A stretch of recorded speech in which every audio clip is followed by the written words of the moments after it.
welcome to another episode of Buzmen Videos. Buzmen is a great podcast initiative which aims to bring together leading and budding entrepreneurs to share their stories of growth and success.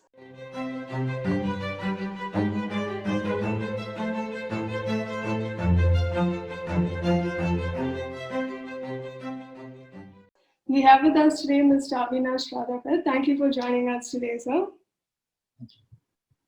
So tell us a little bit about yourself. So tell us about your background and what it is that you do. Now, I would like to say thank you for inviting me to your podcast and for giving me a chance to express my story and to tell everyone what we're doing. So my name is Avinash, and I'm the co-founder of a company called FITBEE Fitness for kids and teens. And now we're into young adults as well. A little bit about my background. I was born and brought up in Hyderabad. And I went to school here at a place called Hyderabad Public School. And that's where I got introduced to all kinds of sports.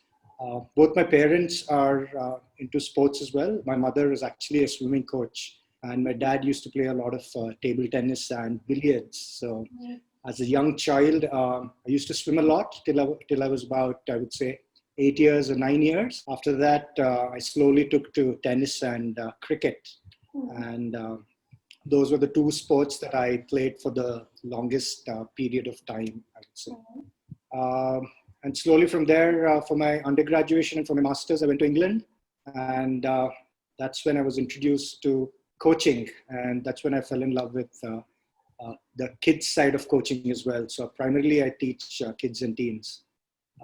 And along the way, also happened to pick up a black belt in Kung Fu. So, yeah, so that's a little bit about me.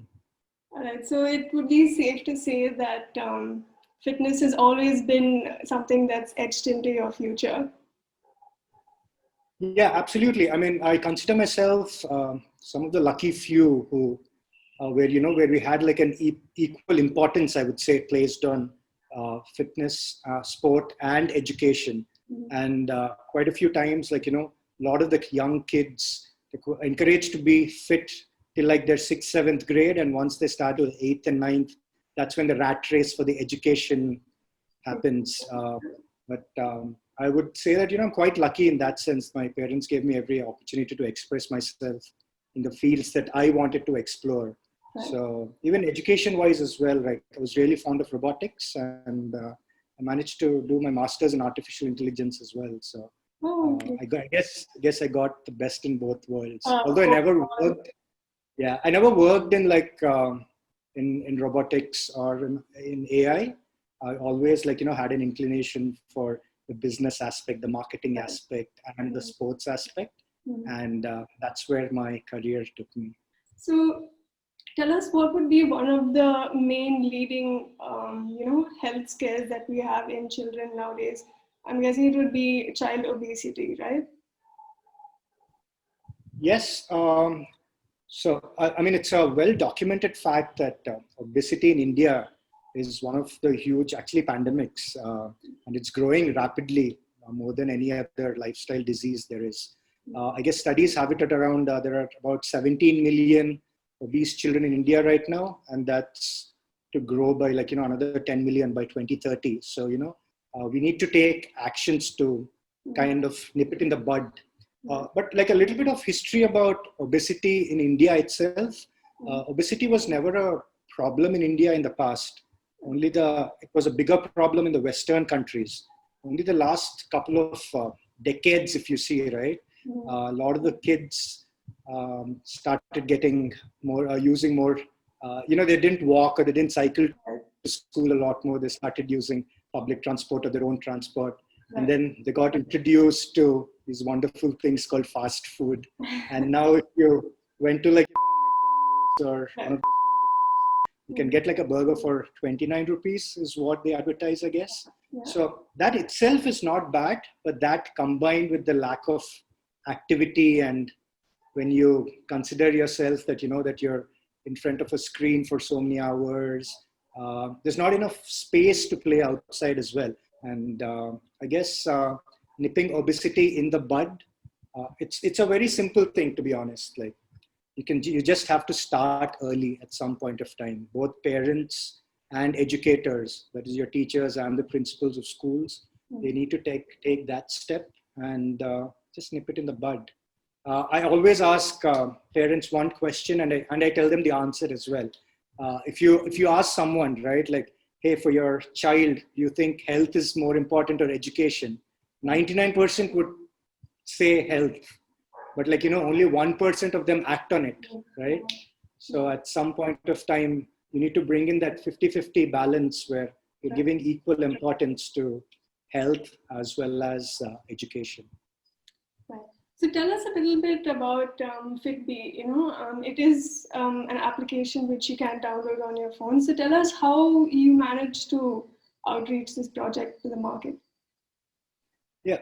So when we started off in 2017, the company is co-founded by me and my wife. So she's the CEO of the company, and I take care of the programs that go into FITBEE. Right. We actually started off as a physical center in Hyderabad. We used to have a small setup nearby, but most of our branding used to come from events that we used to do in schools, colleges, and IT companies. In schools, we used to do a lot of self-defense sessions, conduct a lot of boot camps, and general fitness routines in school as well. And in the IT companies, we almost covered about 40 companies, I would say, overall about 12,000, 15,000 people, where we did self-defense, basic 101 self-defense sessions on how to protect yourself in, like, common attack situations and things like that. But the biggest, I would say, disconnect that we saw was in this, was converting, like, this public, I would say, into walk-ins into the studio because of a variety of reasons, whether the distance or, like, parents just didn't have any time and interest. Although, we used to have like almost 500, 600 kids attending every session, but still that wasn't being translated in the studio. And then late last year, like I think early last year, around January 2019, we just came up with this idea. We were just dabbling with an idea of putting all the programs that we have, that we use in the studio, spread it out to the masses. And that's when we started designing the screens and putting all the portions. And then we used the kids that used to come to our studio since 2017 to make videos. And that's when FITBEE, so the complete app itself, the first phase was ready by October 2019. And then we did the testing with about like 50 or 60 parent partners. And we launched it in January 2020. So it's been about 8 months now. So. All right. So it would be the perfect timing, seeing we're amidst a pandemic right now, Yes, it has its advantage, I would say. Unfortunately, we've had to shut down the studio with the pandemic, and we don't intend on opening it like anytime in the near future. Because I know that gyms are open, but we deal a lot with like young kids, right? We start from 4 years old. So, and the issue of social distancing and keeping safe, they won't understand the concept just yet. So we thought, hey, we won't do anything with the studio till at least next year. So yes, to answer your question, it has been sort of a blessing in disguise with regards to the app, because by March we had like around 3,000 downloads of the FITBEE app. And then once the lockdown was announced till now we have about 65,000 downloads. So it's been like, a huge upward trend of people joining onto the app. And quite a few people who join the app are actually students who've seen us physically in the sessions that we've been to. So that's been like, kind of an advantage. And we've also launched the app in phases. First, we started with the schools that we were already familiar with. And then slowly we started advertising on Instagram and Facebook. And quite recently, on August 15th, we launched a marketplace on the app. So far, like, let me just take a step back. So till August 15th, right, like everything on the app was completely free. So you could select workouts based on your age. So if you were a 5-year-old, you would get more animal-related movements. So it wouldn't even seem like you were doing a workout, like more fun-related workouts. And if you are an older teen, it'd be more kickboxing and more calisthenics sort of Okay. workout. Mhm. And all these workouts, they still continue to be free on the app. So you can just go into the app and just select your age and you automatically get your workout for the day. There's also a walking feature on that, and that helped a lot in the pandemic, right? And especially for the younger kids, because a bee gives you company as you're walking around. Okay. The bee on the phone gives you company as Right. well. So, and you can walk indoors as well. Mhm. And like I said, on August 15th, we launched a marketplace, a curated marketplace, I would say. Mhm. And it's very unique in the sense that it's made by us. So we are parents to a 4-year-old, right? And my 4-year-old loves eating out of a packet, a Okay. colorful packet, I would say.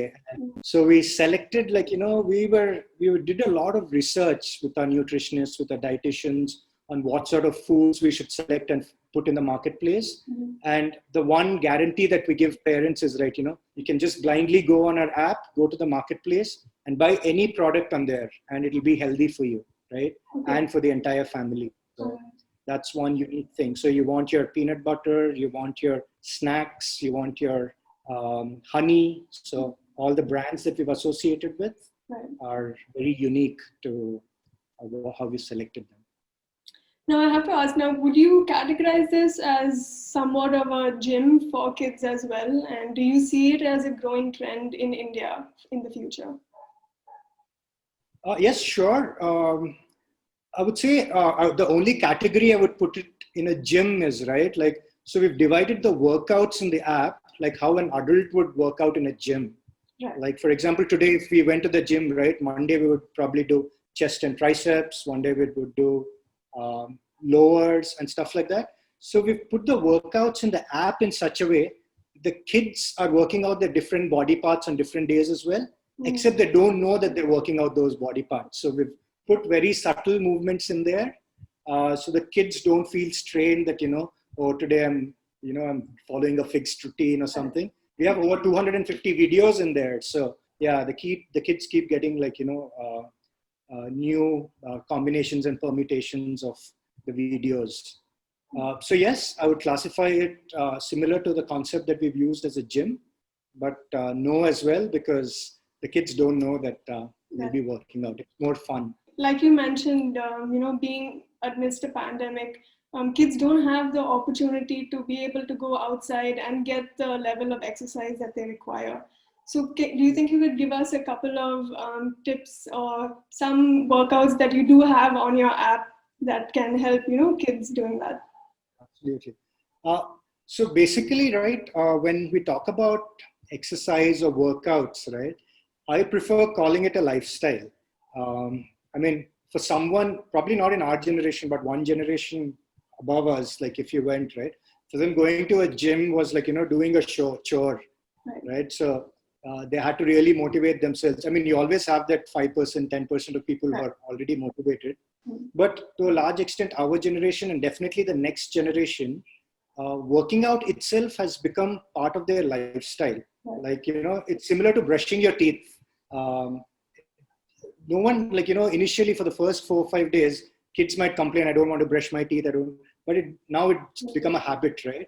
So now more and more, like, we're seeing a lot of kids where an exercise, it's not a task that they're doing, right? It's just a part of their life. So when it comes to workout, I would, or health, I would divide it into 4 segments again. One would be nutrition, one would be hydration, sleep, and then exercise, all right? And any parent that comes to us or any child that comes to us, we always tell them this: eat like how our forefathers taught us to eat, right? Have 3 solid meals, right? And each meal, make sure that you're dividing it into equal parts of carbohydrates, protein, and fiber, right? So go back to the olden days where, like, now the pandemic has actually given people an opportunity to sit down again as a family and eat your meals together, right? And share how your experience, what you've done throughout the day, what you did last night, what book you read. So that's given us, like, a huge boost in that sense, where it's got the families back together. Then coming to hydration, this is something that, I find a lot of schools, they don't stress a lot. People always say, yes, drink water, but you need to actually focus on like, putting a bottle next to you and making sure that you finish that bottle 3-4 times a day, right? So hydration is very important for kids. And in hydration, try staying off sugary drinks, right? I will say that, don't completely avoid them because some kids love them, but like, don't have it more than once a week, I would say. Okay. And things like that. And then coming to sleep, this is more for young adults than kids because kids themselves, they're creatures of habit, right? So kids under 8 years old, you put them to bed at 9, they go to bed at 9 for the next 10 days. Yeah. But the young adults themselves, right, because of, again, the pandemic, Netflix, Amazon, like, you stay up late watching a lot of stuff.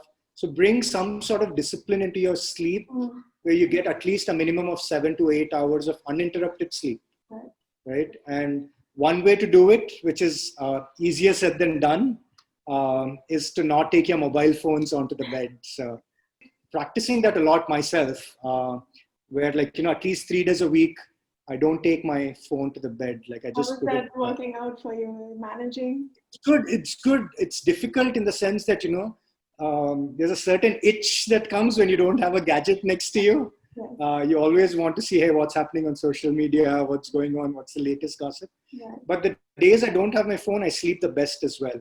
Because, there's, so it is going out. Like I've come to like about 3 days a week now where I'm surviving without the phone on the bed. But let's see how that goes a little bit for longer, right? And the last thing I would say, right, when it comes to exercise. Now, this is the point that I get asked a lot. And exercise just doesn't mean confining yourself to that 20 or 30-minute activity every day, right? It's about how much you can move throughout the day, right? Now, let's say you have a job that enables you to sit, that needs you to sit in front of a computer for 8 hours a day. That's fine. But try standing and working for at least 5 minutes every day, every hour. So it's like for every hour, stand, roll your shoulders, your neck, your wrists for at least 5 minutes every hour, just to keep the circulation going. And the other thing is, right, this tip I actually got a friend from Bombay. He's one of the most practical guys I know. So IIT Bombay, works in banking, makes a tons of money, but he drives a Maruti. And I asked him, hey, buddy, like, what's your thing? And he's very practical. He says, I don't drive in Bombay. I don't drive a lot, so I don't need a car. But what he's done is he's invested in a really ergonomic chair. So he bought 2 chairs that were worth like, 2 lakhs. And he put one in the house and one in his office. And he says, I'm a banker. I sit on my chair for 10 hours every day. So this is where like, it helps me use the posture and like, keeps my spine correct and stuff like that. So my first advice that I would give like, parents would be buy a good chair for yourselves and your kids, especially with all the online classes going on, right? You see a lot of them are like, drooping, so going back and in weird postures. So invest in like, a really good chair. Keep moving, keep walking as much as you can throughout the day. And of course, like, differentiate the part between a sport and an exercise, right? So sport is definitely good. Get in as much sport as you can throughout the day, but it's also important to get some level of focused exercise throughout, at least for like 15-20 minutes every day as well. And that's where we come in. So whether you're a complete novice who's just started working out, we cater to you, or whether you're an athlete who's preparing for a tournament as well, we bring in the exercise part to take you to the next level. So that's where we provide the differentiation.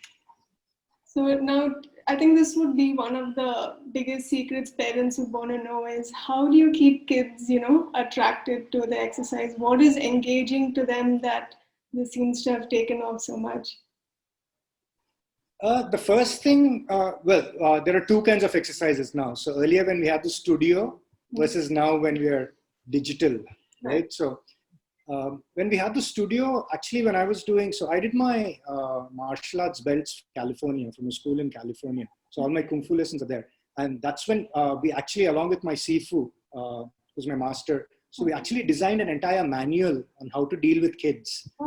Because kids nowadays, right, it's very different than how I would say when we were growing up, teachers were like, more strict. Like if you ever went to a karate lesson, they would like, hold a stick and say, come on, do this, do that. Come on, give me 5. So over here, it's all about, our manual is all about giving space to the kids. Okay. Of course, make a correction. And we never stand in front of a kid. We always kneel down.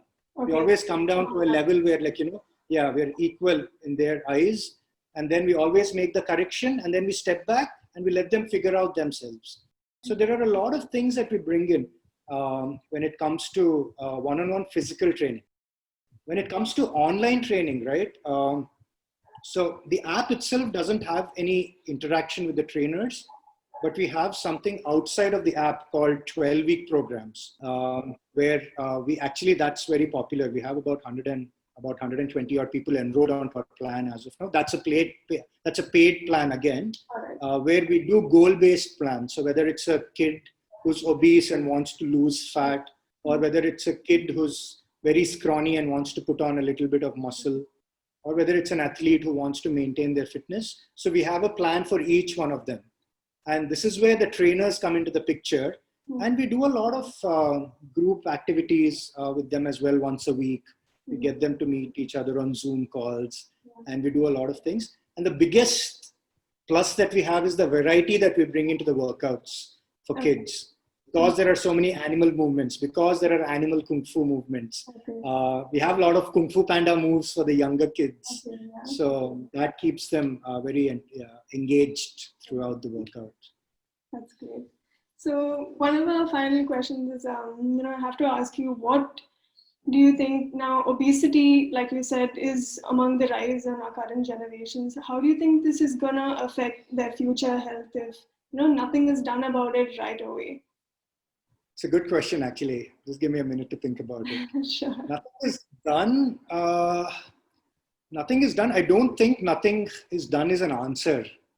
I guess the awareness that people are getting nowadays, right? And the amount of information that is going out, I think all parents now are aware that it is important for kids to start getting fit from a young age, right? So, and also the government is getting involved. In fact, from where I am, the state of Telangana, right? So we're actually making a policy that caters to young adults and getting fitness into young adults sort of a thing. So it's a 3-pronged approach.